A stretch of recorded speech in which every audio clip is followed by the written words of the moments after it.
Shannon Gunn. Welcome. And today I'm going over how to play Sonnymoon for Two, Part 1, Arpeggios. First, I want you to download the PDF from my website, Jazz Improv Institute. And I also want you to go get your instrument. Please subscribe. And so without further ado, let's go ahead and get started. I assume you have your music and your instrument. Here we go. And using the backing track from my website.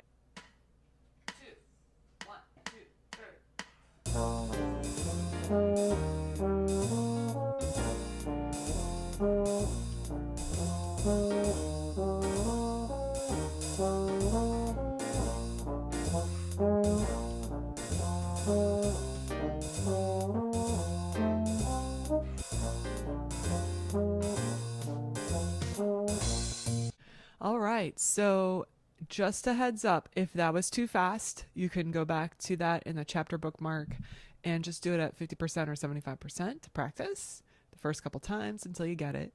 Also, notice I don't add a beat. If I take a breath, it has to be at a time when I may have to lose a note, just because that is 12 full measures of notes with no breaks. So you just have to sneak a breath in, and you may have to lose a note in order to keep time. It's more important to keep time than to take a breath and lose time, but you also do need to stay topped off with your air. I want you to play the B flat major scale, and this is the C major scale for trumpet and the G major scale for E flat instruments like alto sax, bari sax. You're going to just play quarter notes, one octave, going up and going back down. Don't repeat any notes, and don't play any notes extra long. Here we go. 1, 2, ready.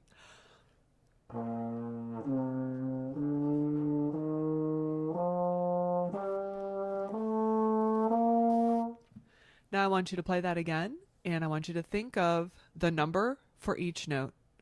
1, 2, 3, 4, 5, 6, 7, and 8, but think the number while you play the notes. Again, 2, ready.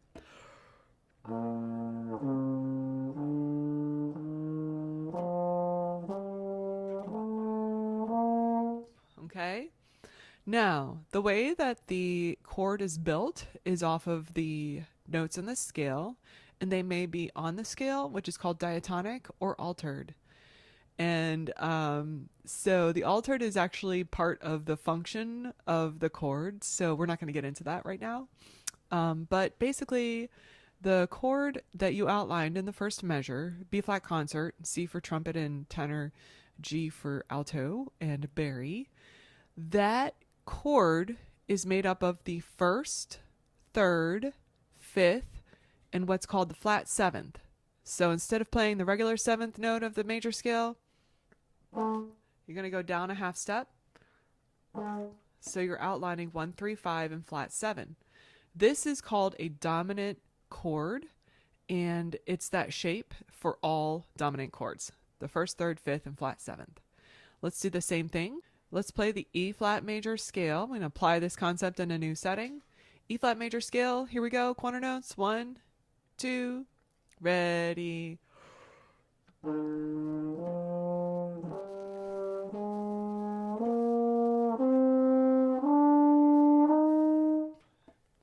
All right, and so that's the first, second, third, fourth, fifth, sixth, and seventh note of the E flat major scale.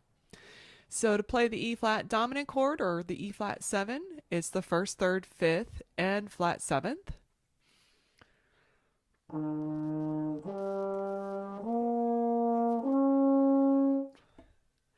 And now we're going to take those concepts and we're going to apply them in improvisation. Why do you need to know? Well, let's do it with improv.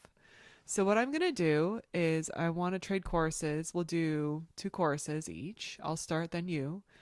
And I'll play the B flat blues, and then you play the B flat blues.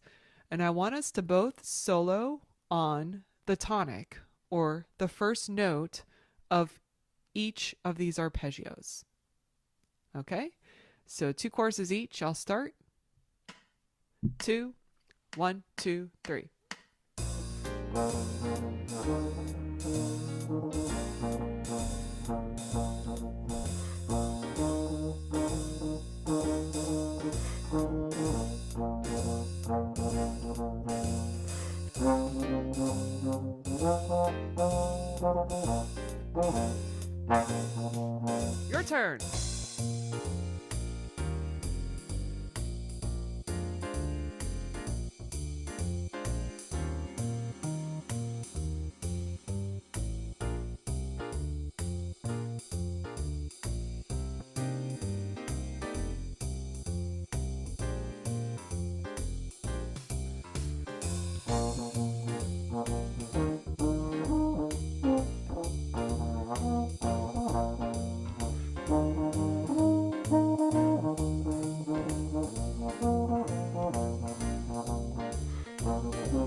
Your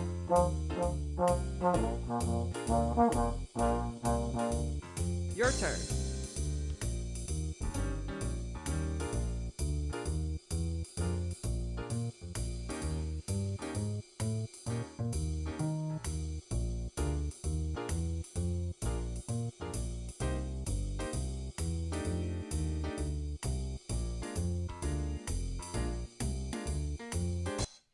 All right. Now, what I want us to do is the same thing, but I want you to solo on the first and the third of the arpeggio. Same thing. Let's do one chorus each. Here we go. I'll start. 2, 1, 2, 3.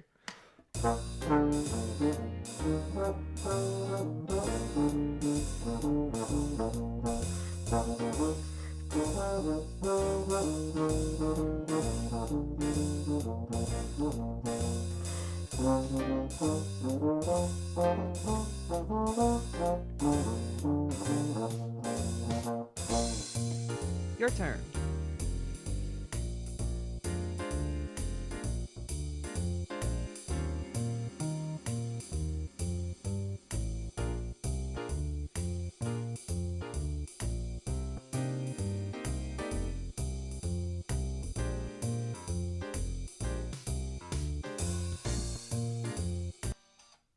All right, great. Now I want us to do the same thing, but we're going to do it on the first, third, and fifth note of the arpeggio.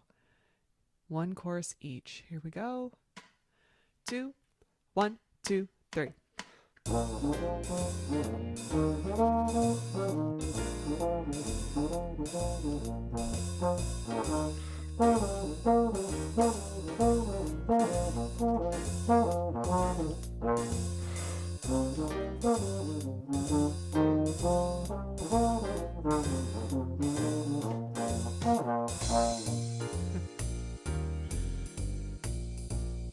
Let's do 2 choruses. Your turn.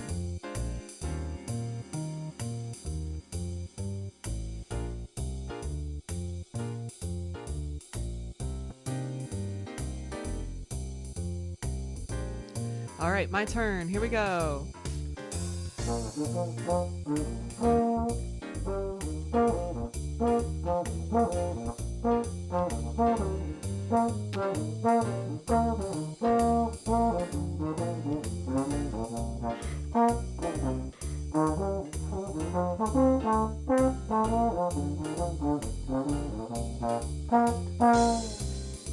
Your turn.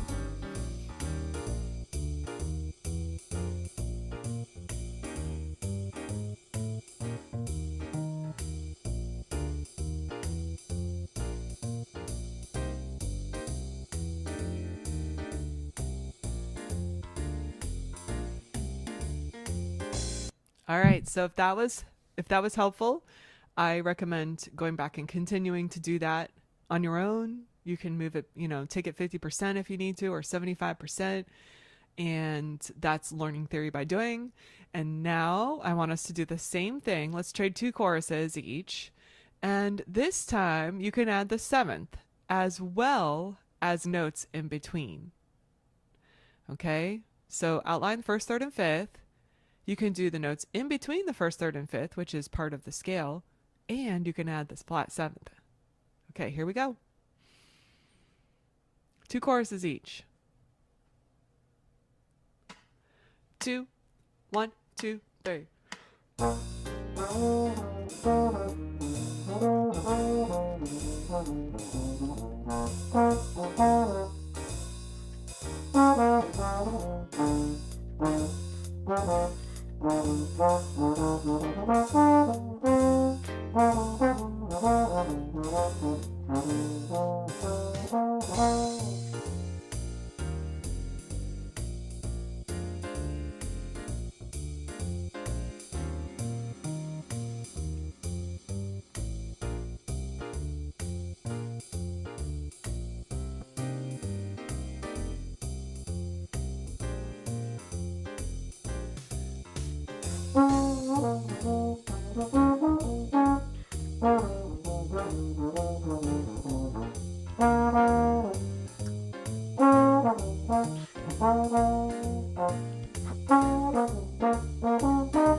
Let's do another chorus.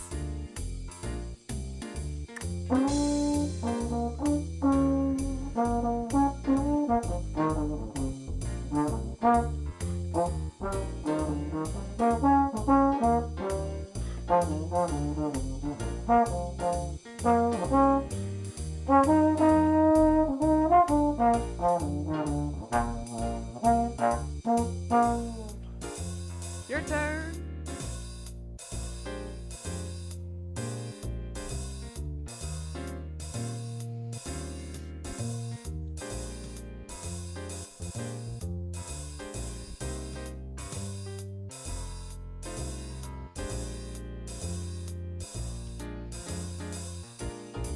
All right. So we each took a chorus. That was just one exercise you can use to stay in the changes.